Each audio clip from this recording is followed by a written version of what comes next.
जय श्री कृष्णा, हर हर महादेव। मैं नारायण भक्ति सिप्रा स्वागत करती हूँ आपका अपने चैनल पर। शिवाय नमस्तुभ्यम, हर हर महादेव। आज है गुरुवार 18 जनवरी 2024। पौष माह के शुक्ल पक्ष की अष्टमी तिथि है, यानी कि आज ही है गुरुवार की अष्टमी तिथि, जो कि बहुत दिनों के बाद मिली है। पर हम ये खास उपाय कर कर अपने दुर्भाग्य को दूर हटा सकते हैं। महाराज जी का बताया गया एक और नया इसमें उपाय है, जिसे आप कीजिएगा तो आप देखिएगा क्या फल प्राप्त होता है।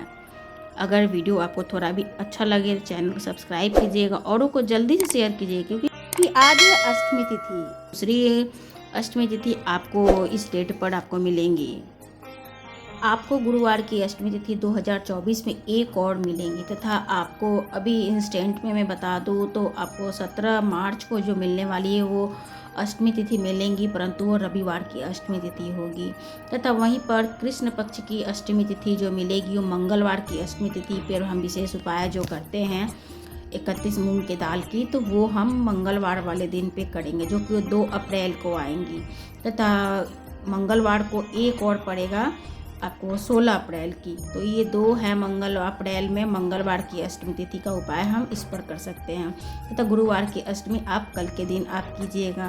तथा आने वाली अष्टमी तिथि एक बुधवार की अष्टमी तिथि होंगी, जो हम मूंग की दाल और गुड़ और बेलपत्र से जिसकी भारी बीमारी हुई होंगी उसके नज़र उतार कर गणपति महाराज के राइट हैंड में रखने वाला उपाय हम करेंगे। तो आशा करते हैं कि आपको ये अष्टमी तिथि के डेट आपको पता चल गए होंगे। तो आइए चलते हैं कि कल जो गुरुवार की अष्टमी तिथि के दिन उपाय जो करना है, हमें क्या करना है। इस उपाय में गुरुवार की अष्टमी तिथि पर हम 3 ये उपाय कर सकते हैं, और जिससे कि हमें आरोग्य की प्राप्ति होगी, अपने लक्ष्य की प्राप्ति होगी। तो पहला उपाय ये है कि कल है गुरुवार की अष्टमी तिथि, तो जिसको बहुत ज़्यादा शरीर में दर्द वगैरह रहता है उसको 11 चने की दाल लेनी है, और चने की दाल अपने सिर से उतार कर उसे शिवलिंग पर उसे अर्पण कर 1 लोटा जल चढ़ा देना है। मैं बहुत स्पीड में आपको बता दी हूँ, क्योंकि टाइम मैं नहीं आपका बर्बाद कर रही हूँ।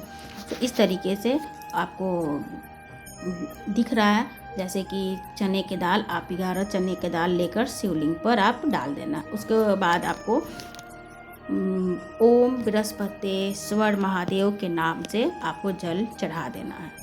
इस तरीके से आपका एक उपाय हो जाएगा। जिसके शरीर में बहुत सारे कष्ट हैं, मतलब ज्वाइंट पेन से जो परेशान लोग हैं, वो बुधवार की अष्टमी के दिन ये उपाय करते हैं तो निश्चित ही फल अच्छा मिलता है। क्योंकि मुझे भी ज्वाइंट पेन है, और मैंने इस उपाय को तो एक ही बार किया है, लेकिन मेरे कम से कम 90% मेरे रिज़ल्ट बहुत अच्छे मिले हैं।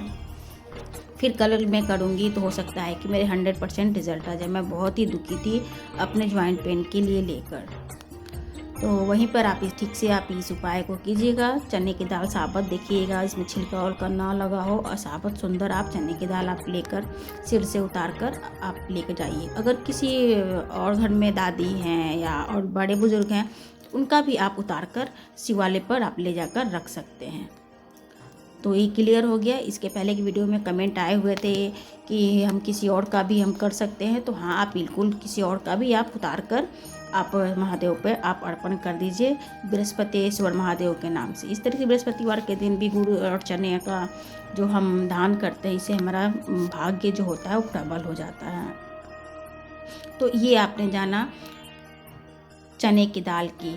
अब चलते हैं कि 1 बूंद शहद वाला उपाय हम जानते हैं। 1 बूंद शहद हम बेलपत्र के 3 जो वाली पत्ती जो होती हैं, जो डंडी नीचे निकली हुई होती है, जहाँ पे 3 पत्ते जुड़े हुए होते हैं, वहाँ पे आदि शक्ति हैं, 64 योगिनियों का स्थान होता है।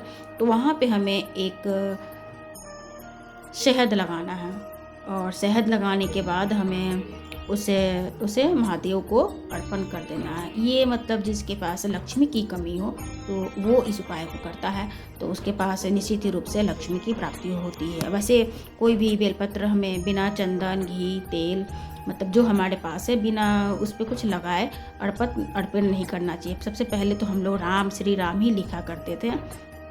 तो इन सब के साथ साथ आप ये सब चीज़ भी करते रहिए, जिससे कि आपको रिज़ल्ट अच्छे मिलते रहेंगे, और मिलते भी हैं।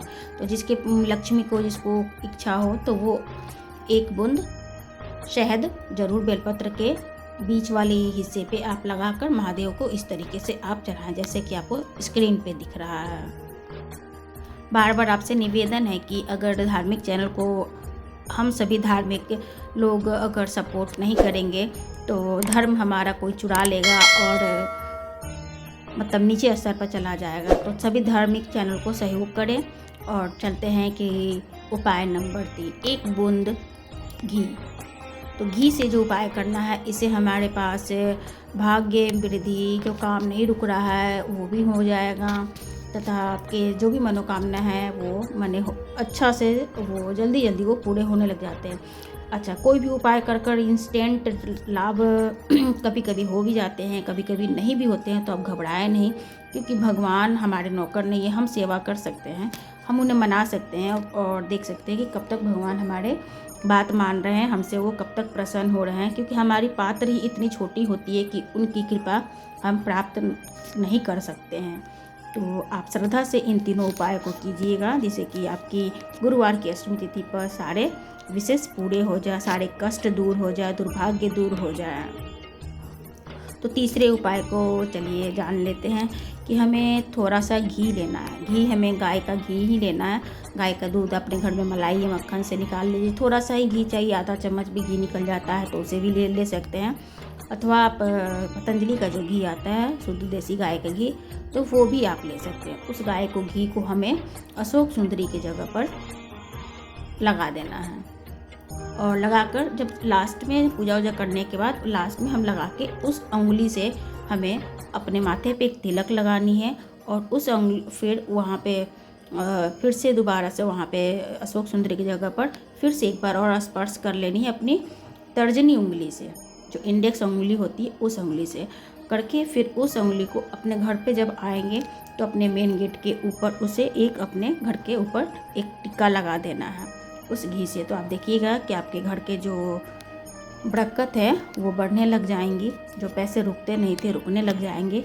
और लक्ष्मी होती हैं, आने के लिए आएंगी तभी तो खर्चा होगा। तो भगवान करे सबके पास इतनी लक्ष्मी हो कि सब खूब खर्चा हो, खूब लक्ष्मी आए और खूब खर्चा करे, सभी की इच्छाएं अपने परिवार के हम पूरा कर सकें। लक्ष्मी आनी भी चाहिए, तो ये लक्ष्मी आएंगी भी, आपके विशेष भी पूरी होंगी। तो आशा करते हैं कि तीनों उपाय आपको बढ़िया से समझ में आ गया हो। और कुछ रह गया हो तो आप चाहे तो इंस्टा पर भी मैसेज कर हमसे, आप कॉल से भी डिटेल आप पता कर सकते हैं, कमेंट में भी आप कमेंट कर सकते हैं। फिर मिलते हैं एक नए विषय के साथ। तब तक दे विदा मुझे। मैं शिप्रा। महादेव की कृपा हम सभी के परिवार के ऊपर बनी रहे। श्री शिवाय नमस्तुभ्यम। हर हर महादेव।